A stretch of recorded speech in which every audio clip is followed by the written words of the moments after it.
Бельведер Ротонда – так называют башни на Сталинках Ижевска. Какие только легенды не ходят об их предназначении. Например, многие считают, что башня – это противопожарные каланчи.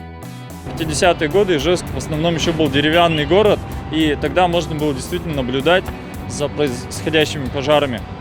Тем более с таких высоких мест, как вот эти башенки. Одна из них красуется на здании медколледжа. А чтобы добраться до башни, нужно преодолеть полосу препятствий, чердак и крутую лестницу. И вот я уже здесь. С этой башни открывается прекрасный вид на Михаило-Архангельский кафедральный собор и на Ижевский пруд. Также существует мнение о военном предназначении башен. Городская легенда, весьма распространенная на Урале, рассказывает о том, что эти башенки использовались как орудия ПВО, ну или точнее зенитные точки ПВО в случае возможной войны. Сегодня в Ижевске сохранились 4 башни, хотя по проектам их было больше.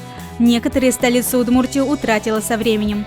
Бельведеры можно увидеть на Горького, Коммунаров и Пушкинской. Все приезжие сюда, сколько раз я обращала внимание, выходят из гостиницы, они спускаются в эту сторону Пушкинской, потому что их интересуют вот эти вот дома, они интересны, они красивые. Официальная и самая объяснимая легенда. Бельведер – это просто красивый элемент архитектуры. Штрих такой характерный на всех главных улицах и магистралях у нас пересечений были башенки, собственно.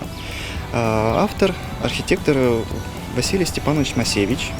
После войны именно ему поручили увековечение победы в камне. Эти дома – это самые настоящие памятники Великой Отечественной войны. В советское время придавали большое внимание украшению домов лепниной, ротондами и колоннами. По таким архитектурным сооружениям прослеживается история, которая радует глаз и по сей день.